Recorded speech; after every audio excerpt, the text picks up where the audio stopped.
Every day, more questions are being raised about that Jeffrey Epstein prison cell video.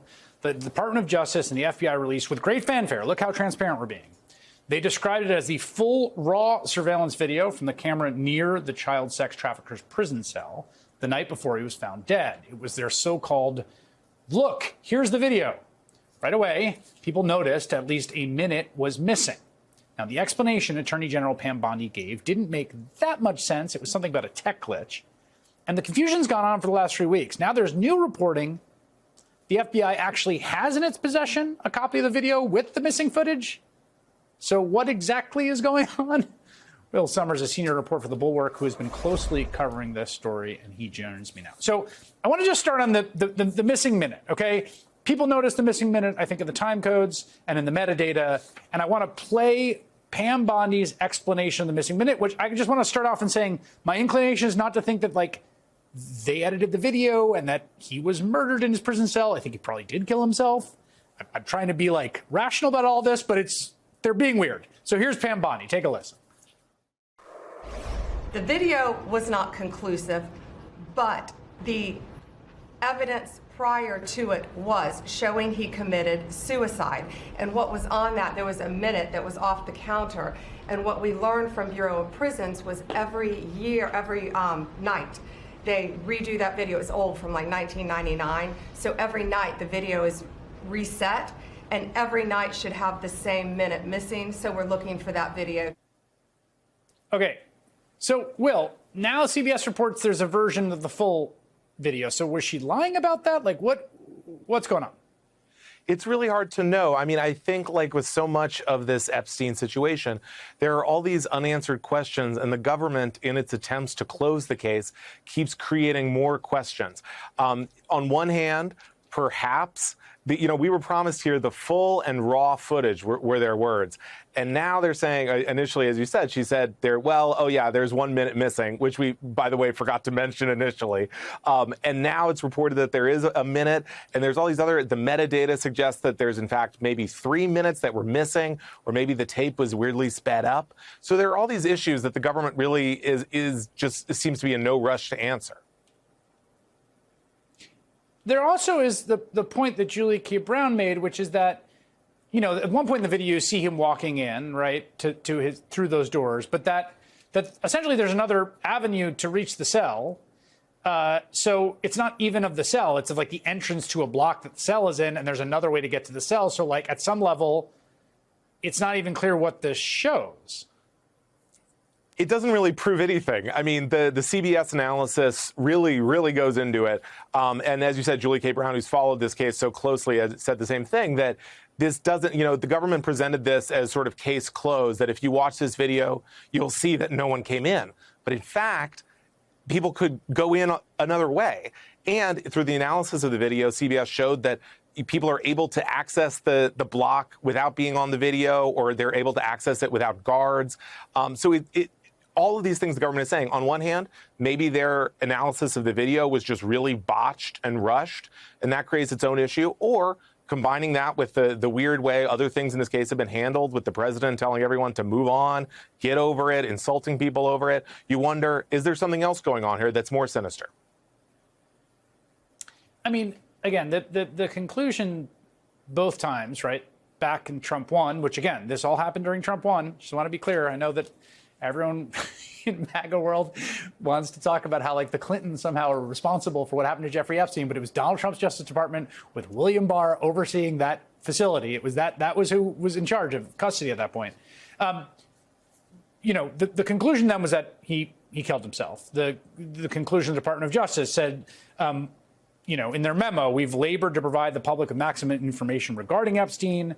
It's the determination of the DOJ and FBI. No further disclosure would be appropriate or warranted, talking about the data there. I guess the one question is, like, so it does seem like there are actually two things. There is some raw video with the missing minute, according to reporting by CBS at least, that presumably they could release, right? Right. I mean, you wonder, if they have the minute, why haven't they released it? I mean, number one, it seems like this video doesn't really prove much of anything.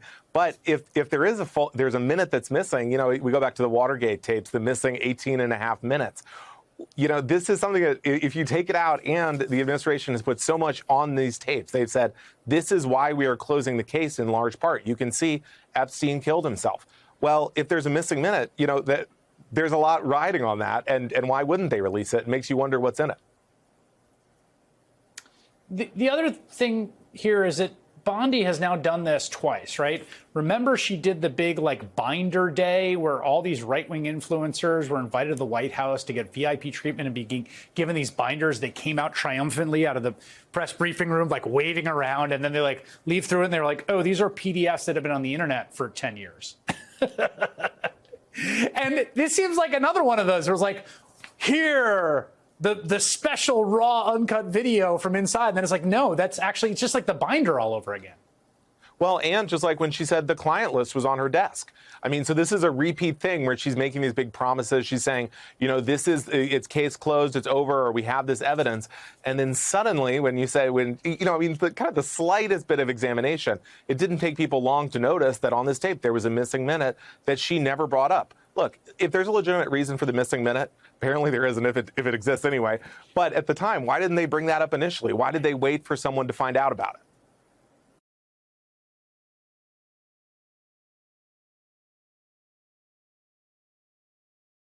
It's no secret that Donald Trump loves aligning himself with other aspiring dictators around the world. He loves these guys. It's kind of his favorite people. And one of his favorite buddies has always been this guy, former Brazilian President Bolsonaro. You see him there, right there. Trump and Bolsonaro share similar bombastic styles. They both love to attack the media. And they both seem to respond the same way when they lose legitimate democratic elections. I mean, when Bolsonaro lost his bid for re-election in Brazil, his far-right supporters stormed Brazil's Congress, trying to overturn the results of that election. Fortunately, sounds familiar, of course, because Trump's failed coup happened on January 6, 2021. Now, Bolsonaro's happened on January 8th, just 2 years later. But unlike our country, Brazil actually managed to put their strongman ex-president on trial for his failed coup attempt. And Trump has been particularly irked by that. Very irked to see one of his BFFs face consequences for his actions. So today, Trump signed an order imposing steep new 50% tariffs on the nation of Brazil as retribution for what he calls the witch hunt trial of his friend Bolsonaro. He loves the term witch hunt. He's demanded that Brazil's justice system drop its case against Bolsonaro. And today, the current leader of Brazil, President Silva, responded to Trump in an interview with the New York Times, and he made it quite clear that he would not be backing down. Here's a part of what he said, quote, "Maybe Trump doesn't know that here in Brazil, the judiciary is independent. The democratic state of law for us is a sacred thing because we have already lived through dictatorships and we don't want any more. Tell us how you really feel." Now, over the last 6 months, though, this is the point. We've seen countless countries and institutions and media organizations bow down to Trump in the face of pressure. This happens more often than what President Da Silva just did.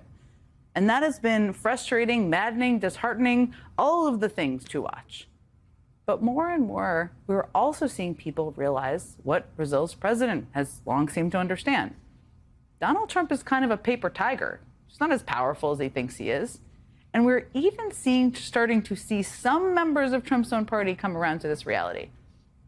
Now, to be clear, I'm not about to give any elected Republican a Profile in Courage award, nor do I think that Trump has completely lost his hold on the Republican Party. Not at all.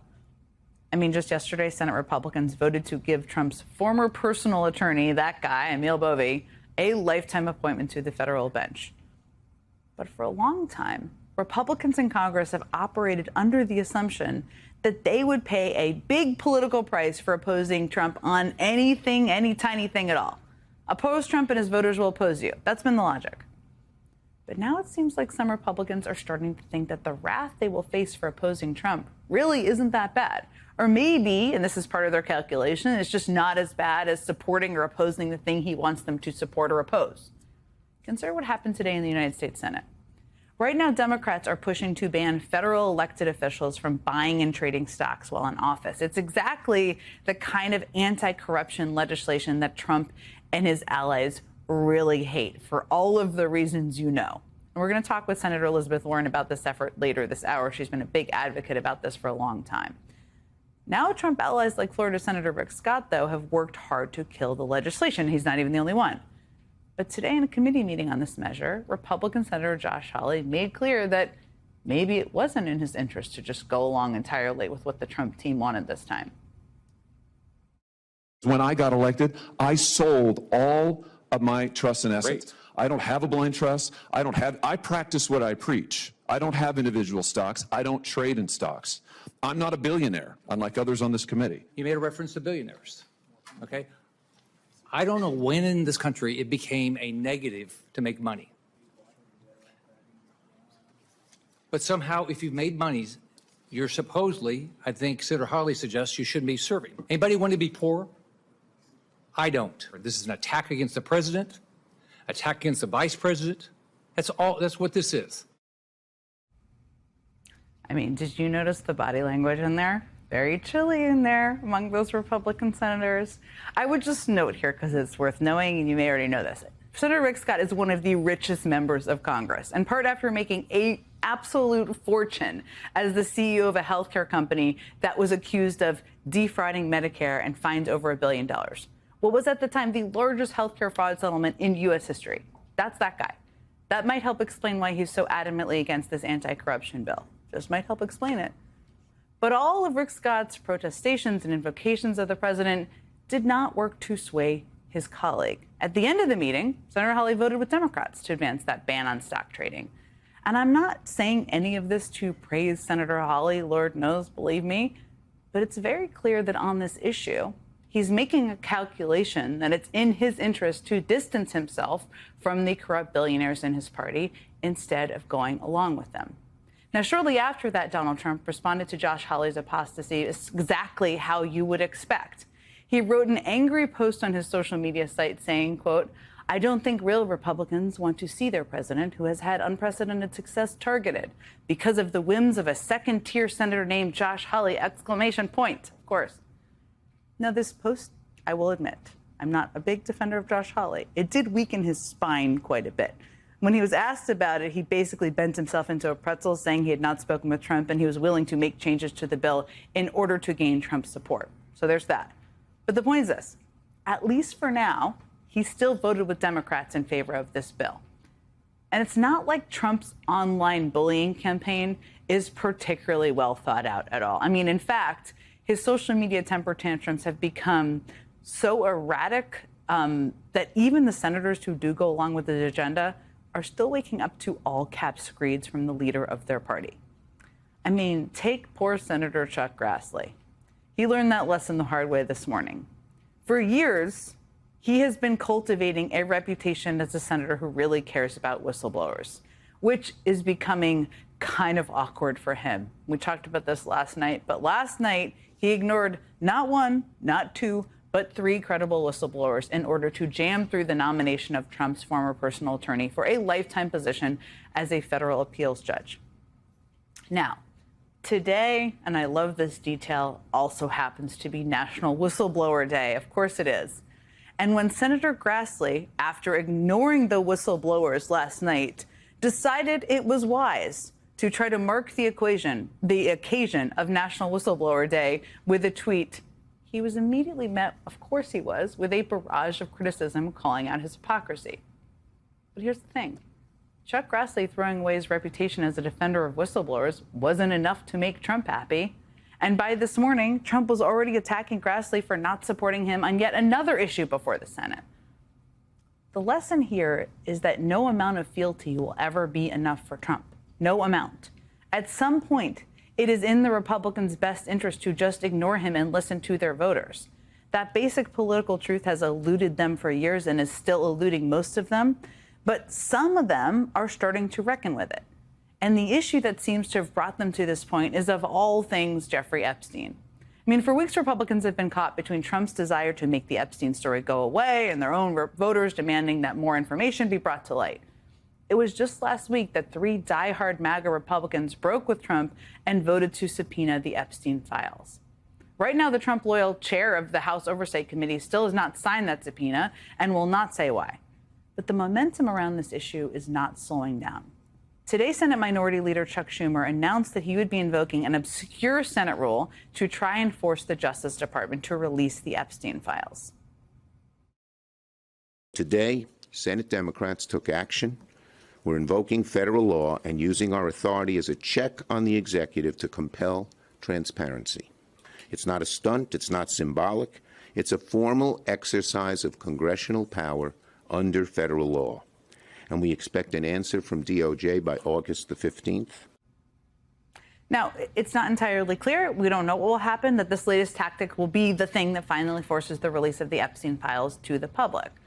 But what is clear is that these efforts are not slowing down. Each of these measures is a new test for Republicans.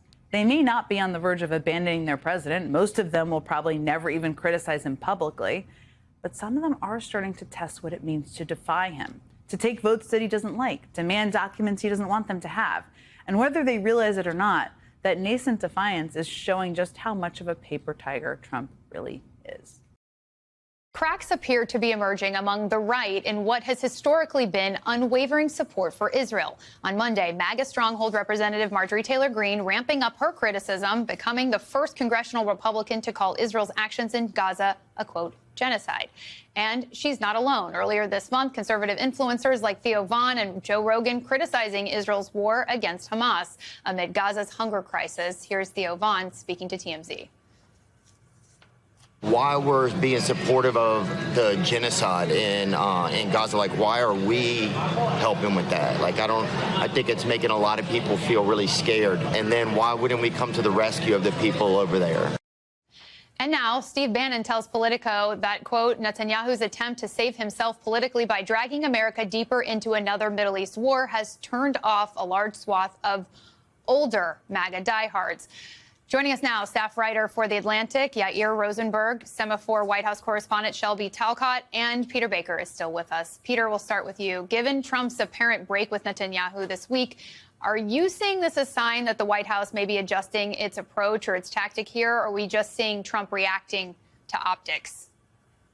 Yeah, it's a very good question. Look, Trump had a very strong relationship with Netanyahu in his first term, particularly the first 3 years. But by the end of his first term, he had begun to sour on Netanyahu for a variety of reasons, particularly after the election of 2020 when Netanyahu congratulated Joe Biden.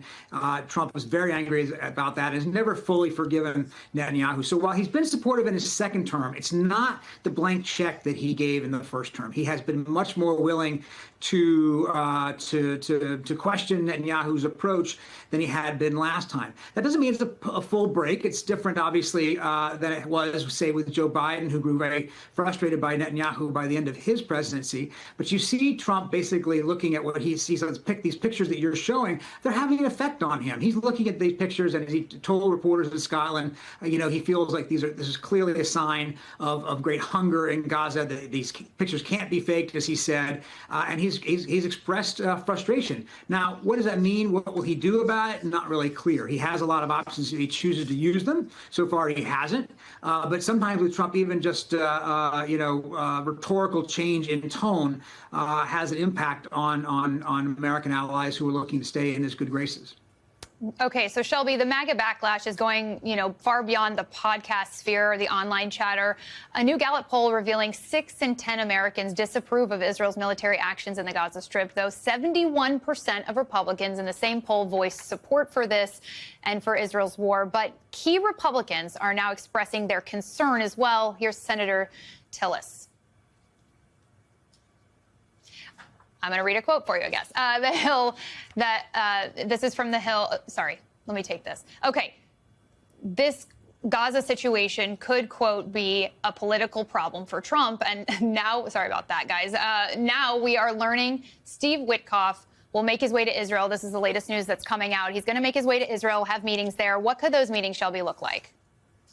Well, I think that there's going to be a lot of pressure, as there has been from the White House, for Israel to sort of try to wind this down. This has been a clear focus of this administration. The president talked about it a lot on the campaign trail, trying to end all of these wars. It's clearly a priority for him for a few reasons, right? He sees himself as sort of the peacemaker in chief. This is something that he has fashioned himself into, and he talks a lot about being able to go over to these other countries and sort of help help out with some of these wars. And so it's really important, even just from a personal perspective, for Donald Trump to figure this out. At the same time, I think that there's recognition inside the administration that there's only so much that the White House can do. And so you're seeing sort of that frustration boil over with the president's comments about Gaza most recently, with the president's comments about Putin, if you're looking at the other wars. And so I think that these meetings, you're going to see a lot of pressure from the White House for Israel to sort of take a step back and reevaluate how they're handling things. Peter, how do you see the fact that Witkoff is shuttling back to Israel right now? Well, he's clearly going to bring a message from Donald Trump, right? He's going to bring a message saying that it's time for Netanyahu to take a new approach. Look, he wanted this war to be over, as Shelby just said. I mean, he does fancy himself a peacemaker. He wants desperately to win the Nobel Peace Prize. He also wants to complete the Abraham Accords, which began under his watch, and you can't get Saudi Arabia into this diplomatic overture to Israel unless you can settle the Gaza war. And so I think that Witkoff is seen as somebody who is absolutely reflecting Trump's own point of view in a way that very few other people do, and that's an important messenger to be sending right now. So, Yair, you write that President Trump has ultimately played a very big role in the current state of affairs. Explain how that is. So I think what many people don't realize is that Trump fundamentally flipped America's position on the overall outcome of this Gaza conflict. President Biden's administration made very clear that they wanted to see Gazans take control back of Gaza, non-Hamas Palestinians to govern the area, perhaps in conjunction with some outside Arab forces. Trump comes into office and says, actually, we should take the land and we should build the Riviera on the Middle East and we should relocate the people who are there. This is music to the far right's ears in Israel, which has dreamed of taking this land. Israelis used to have settlers in Gaza. They pulled them out forcibly in the early 2000s.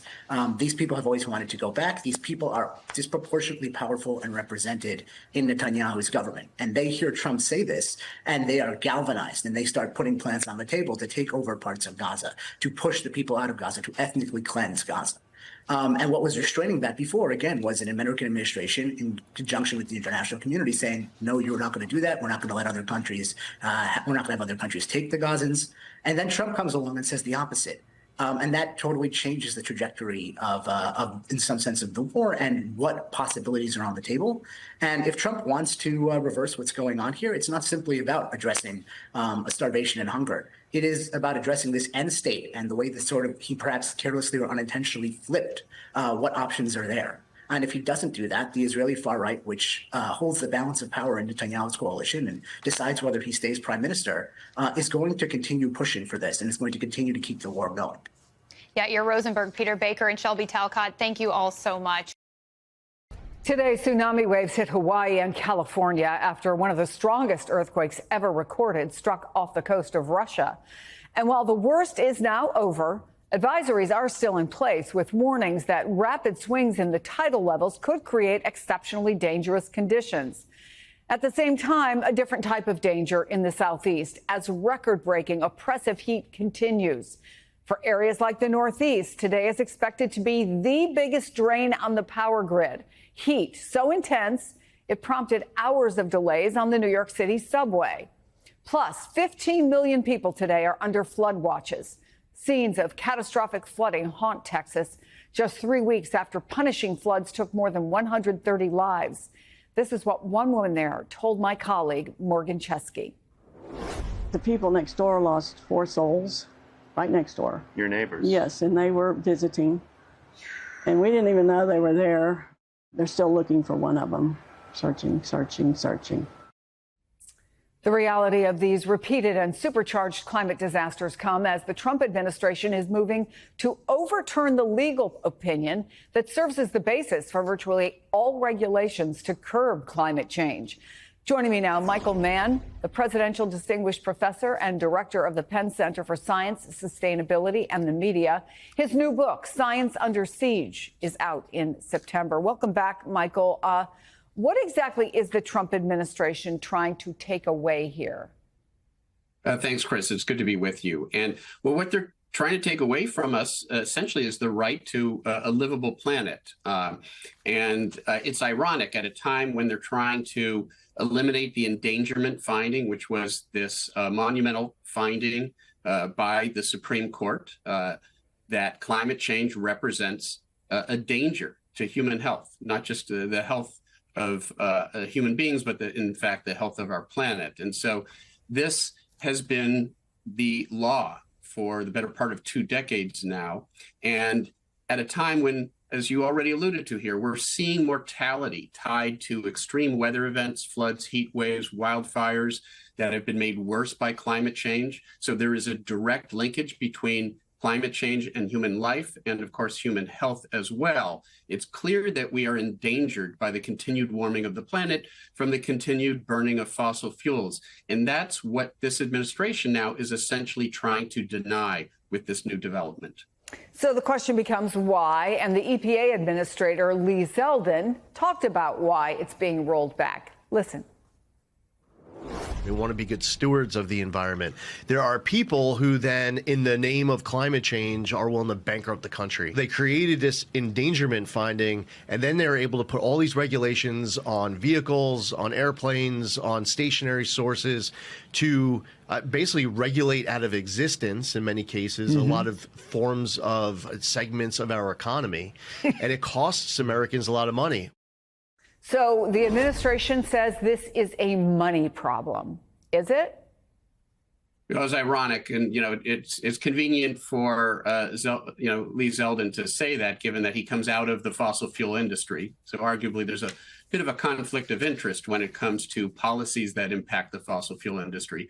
But the real irony here is that the true threat to our economy, not just our health, but our economy, even if you don't care about the human health consequences of climate change, if all you care about is the economy, it is very clear from the research that has been done, from authoritative reports by the U.S. National Academy of Sciences and other expert reports and peer-reviewed literature that demonstrate that the cost of inaction, the cost to our economy done by these unprecedented weather extremes in the hundreds of billions of dollars now outstrips any possible estimate of the cost of taking action. And indeed, even framing it as a cost of taking action is ironic because when we invest in fossil fuel infrastructure, these people are happy. They call it an investment, but somehow investing in renewable energy, which is not harmful to the planet in the way fossil fuel energy is, they call that a cost. So there's an inconsistency even in how they're framing it. This is an investment. It's an investment in renewable energy, in a clean energy transition that's good for the economy, it's good for jobs, and it preserves the livability of our planet. And it's crazy at a time like this that they're trying to take us backwards. So this morning, when I woke up to all of the news about the 8.8 earthquake in Russia and then the effects it was having on the West Coast, Hawaii, Alaska, California, there is some research now suggesting, a study recently, for example, by the Colorado State University, that climate change can affect the frequency of earthquakes. There is more and more research looking into climate change and how it can alter the Earth's seismic cycle.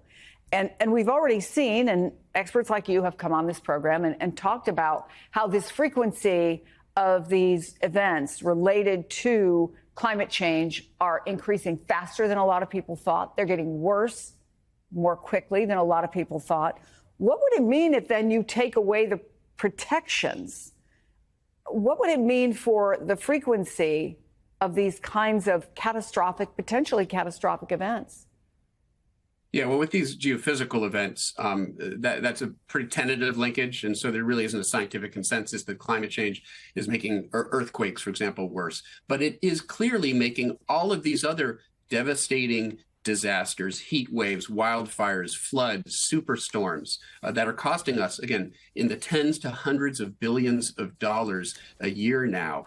There is no question that climate change is exacerbating those hazards. And in fact, some of my own research demonstrates that the climate models that we use today to project the future are probably underestimating the extent to which climate change is exacerbating these very persistent weather extremes that we see now summer after summer.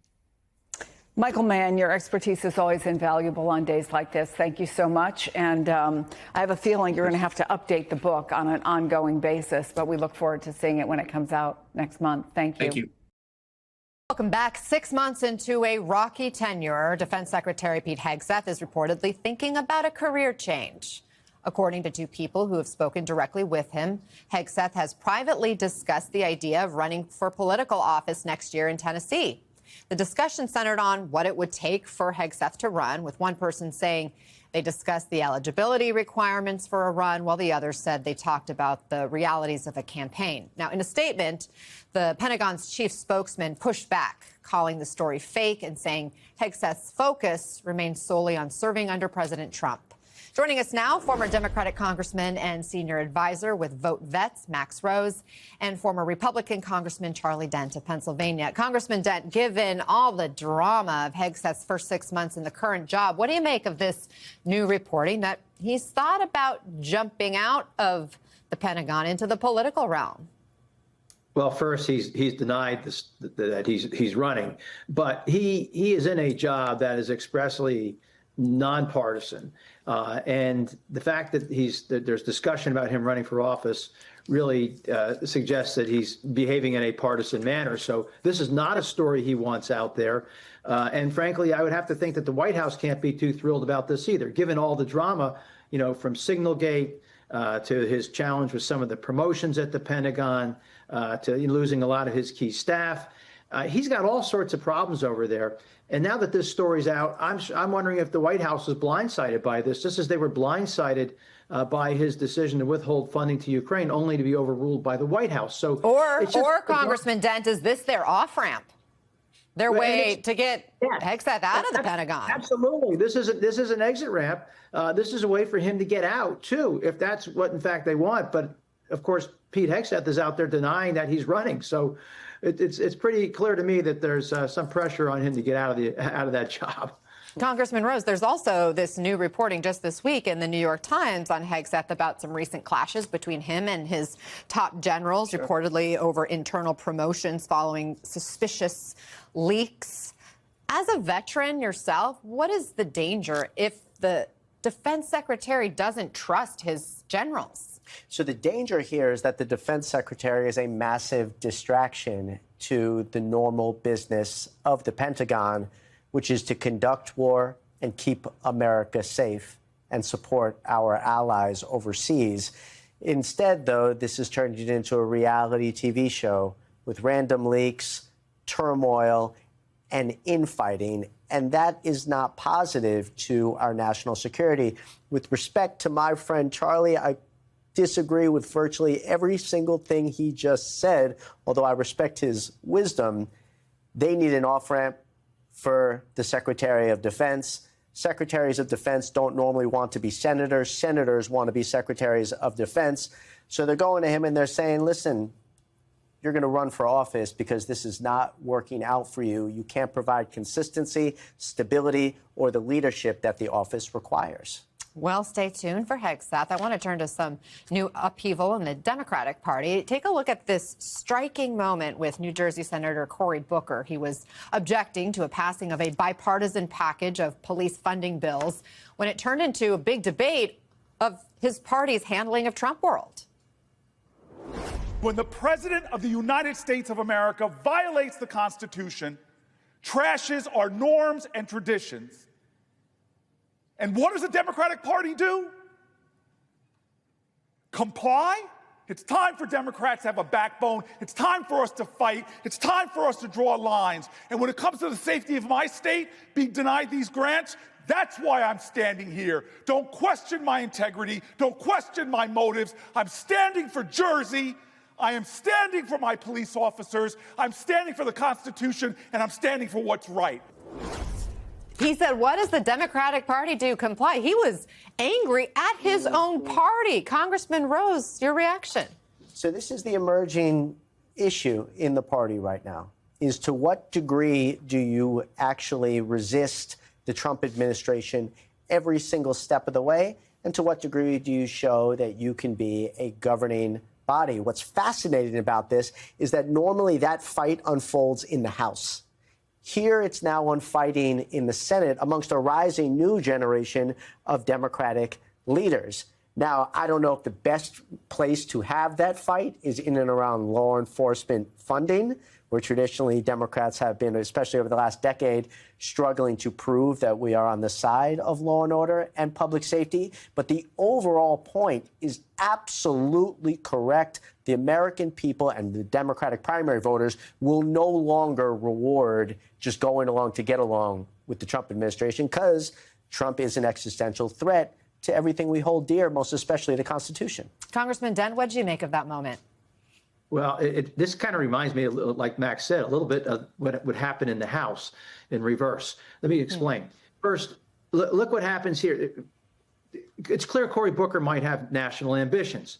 And he's basically telling Senators Cortez Masto and Klobuchar that, they're not fighting hard enough by governing, by making accommodations, by making a deal on a police bill. He's basically saying they're not fighting hard enough. And this is what happened in the House for years. The Freedom Caucus would take on a very hard-line position. And then those Republicans who are actually working to govern, well, those guys would then throw them under the bus as being insufficiently committed to the cause, not fighting hard enough. And what's happening here is, Cory Booker is red hot. He's, what's the temperature of the flame? I used to get this all the time. If I were pushing back against the Democrats on something, and the hard right would say, you're not fighting hard enough, I would say to them, well, if I set myself on fire for them, they complain that the temperature of the flame is not hot enough. And that's kind of where they are right now in the Democratic Party with respect to Senator Booker. Joining us now, Democratic Congressman Jason Crow of Colorado. He's a combat veteran and member of the House Armed Services Committee, as well as the House Intelligence Committee. Congressman, thanks for being with us this morning. As this recess for the summer gets underway, what are you hearing most from your constituents?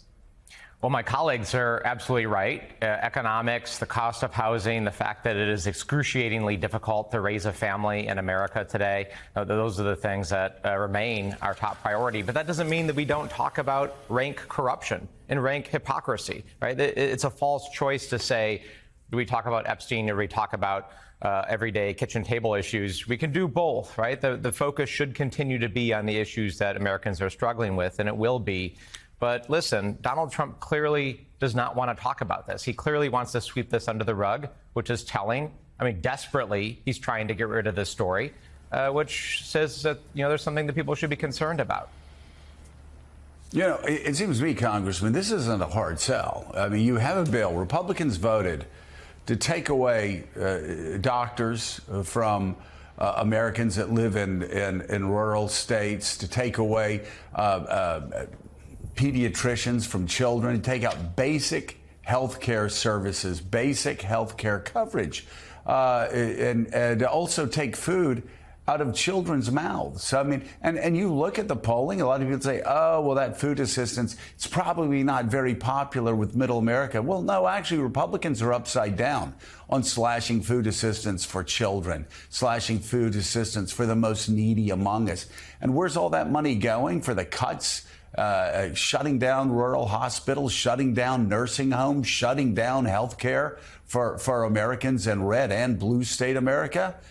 It's going to tax cuts for billionaires. It's going to corporate welfare for multinational corporations, for oil companies. I could go on and on and on. This is not hard. They stole from the poor to give to the rich. Seems to me Americans don't think that's fair. They don't think that's right. And they don't think that's what they want in Washington. Well, because it's not. Right? This is the single largest transfer of wealth in American history from the middle class, from the American middle class and working class to the top 1% and billionaires. That is simply just a fact. Right? And even if folks say, hey, I'm not on Medicare, I'm not on Medicaid, I don't use these programs, which some people say, I point out you can't remove $1 trillion from the healthcare system and not have it impact everybody. You think it's hard to get an appointment now? Do you think it's hard to find a healthcare provider now or to access a clinic? Just you wait until all of these hospital closures happen, until people leave the profession, before nurses and doctors say enough is enough. There are thousands, tens of thousands of healthcare practitioners who are right on the verge of leaving the profession now because they just can't stay afloat. This is going to put them under. They're going to leave, and this is going to send shockwaves through the entire system. So that's what this bill is about. This is the worst piece of legislation that I have ever voted on in my time in Congress, which is saying something because I voted on some terrible things. And people see it, and it's going to impact red communities and Republican districts the worst. And people who aren't on Medicaid may not be on Medicaid, may think it doesn't affect them. When they try to put their parents into nursing homes, into facilities to take care of their elderly parents, they're going to find out that those nursing homes are funded by Medicaid. So, Mike Barnicle, healthcare is in a crisis state, whether Americans fully understand that or whether Washington politicians understand that. These additional cuts, so billionaires and monopolists and multinational corporations can continue to get massive tax cuts. They're going to feel the weight of this. There's going to be a longer wait time. There's going to be longer delays for their health care. And then you look at the private health care insurance scam. I mean, it used to be we would say in this country, oh, we could never be like Canada because Canada, they've got a single payer health care system. And sometimes it takes 6 months to get an appointment with your doctor. Well, now, because of private insurance companies, that's exactly what's happening. Oh, you're not in this network. Oh, we're going to deny that. Oh, we're going to deny this. Send us more papers. More papers are sent in. Oh, we've got it denied. Oh, well, you'll get this appointment in 6 months. You get the appointment in 6 months. And then 3 weeks before that appointment comes up in 6 months, I've read reports that then they send another paper going, no, well, actually, this isn't going to work out. You're going to have to file additional. It goes on and on and on. And these insurance companies are making hundreds and just billions and billions of dollars on rejecting people's insurance. You add that with slashing Medicaid, with all the cuts in the healthcare system, we're going to end up in worse shape than Canada because it's going to be taking longer and longer to get healthcare from physicians. If you can even, as the congressman said, if you can even get the physicians, because they're going to stop practicing because they're not getting paid. Joe, everything that you just mentioned has been going on for quite some time. And Americans have been paying the burden. They've been carrying the burden for this, the cost of this for quite some time. That's what's leading to what they call concierge medicine. I mean, people with money now go into groups where they pay a doctor a specific sum and they get automatic treatment. For the vast majority of people, that's not an option. It's odd that we're talking about this right now, because 60 years ago today, Lyndon Johnson signed Medicare into law. And he turned at the signing ceremony in the White House and gave the first Medicare card to former President Harry S. Truman, who thought about the idea of Medicare back in 1948, 1949, a Democrat. And Lyndon Johnson, a Democrat, signed Medicare into law. Congressman, today, 60 years later, what do the Democrats stand for in terms of health care for the average American who are getting killed by health care premiums and car insurance premiums, both sides going up, skyrocketing up? What do the Democrats stand for? What has happened to the Democratic Party's voice on We do have a strong voice on this. We stand for quality, affordable health care. But when I go around the country and around my district, I find almost nobody who thinks the system is working well. Even if you have the platinum program through your employer, as you all pointed out, this system is vastly inefficient. No country spends as much as America does for as worse outcomes as we get, right? We spend multiples per person more than most other countries for poor results, right? So reform, I'm a believer in a single payer system. There's different ways that looks like, but I think we can get there. The idea that the United States of America is somehow locked into a system that is more expensive and delivers worse results than other countries. I mean, what the heck? That's not America, right? We're supposed to do things better, more efficiently, quicker. And yet we're not doing it with this system. The system has failed and continues to fail and get worse for millions of Americans. So we need to reform that system. We can get to a system that provides access for everybody. Jason, another adjacent topic to this is the cost of pharmaceuticals. The Biden administration made real progress in terms of negotiating lower prices in Medicare pharmaceuticals. I noticed in the deal that Trump made with EU, there's going to be a 15% tariff on pharmaceuticals. And there is people don't realize how many pharmaceuticals come into this country from Europe.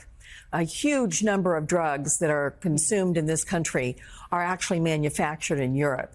So, here we are, Biden administration actually lowering costs on everything from EpiPens to other drugs. And now we've got the Trump administration that's putting a 15% surcharge on all the drugs coming in from the EU. What, if anything, is percolating among Republicans? Don't they realize that the drug costs are a real loser for them? They're so hell-bent on just trying to destroy anything with Joe Biden's name on it that they're forgetting the fact that the Inflation Reduction Act was one of the most consequential health care and prescription drug price reduction legislation in the history of America. Right? We fixed the price of insulin at $35 a month, which saved Americans hundreds of dollars. We allowed the government to negotiate with Big Pharma, which the pharmaceutical industry fought us harshly Tooth and nail, right? for Tooth and nail. a decade. I mean, Clara, you know that for every member of Congress, there are 3 lobbyists for Big Pharma that just flood the Hill, right? Trying to get us to not reduce costs, trying to get us to protect the American pharmaceutical industry against what you said, European drugs, other drugs. Why wouldn't we be open to better, cheaper drugs if they happen to be produced somebody else, if that's good for Americans? And the reason, of course, is because of the rank corruption of this administration that is establishing walls and listens to Big Pharma and the lobbyists that flood Washington, D.C. That's why. Congressman, let's turn you now to overseas, please. In the situation in Gaza, the famine there. We heard from President Trump in the last couple of days disputing Prime Minister Netanyahu's claim that the starvation was not happening. He broke with the Prime Minister on that. But he has not pledged any real concrete action yet. What, in your estimation, first of all, should his message be to Prime Minister Netanyahu right now? And secondly, what more can the U.S. do to help the people there in Gaza? There needs to be a massive surge of food aid immediately. And any of us who have been watching this have seen this coming for a very long time. I was with Cindy McCain in March. And of course, she's the head of the World Food Program. And she said back in March that there was no food aid going into Gaza. So this is not a surprise. This has been a catastrophe that's been building for a very long time. And it's time for this administration to get serious about what is just unbelievably heartbreaking conditions, these images of children starving to death, right? The system, the food aid distribution system is failing terribly. And it needs to change, the entire distribution system. We need to rely on independent humanitarian organizations who actually know how to do this instead of military and paid contractors. There are professionals that know how to distribute aid quickly and effectively, so they need to be put back in the driver's seat. And we need to push to make sure that Hamas accepts the ceasefire deal that's been on the table and that they release hostages and that we get a permanent ceasefire so we aren't in this position of constantly having to rearrange or change the way the distribution of aid is done. So these things need to happen, and Donald Trump is in the position to put pressure on the parties necessary to get it done. Democratic Congressman Jason Crow of Colorado. Congressman, thanks so much. We appreciate it.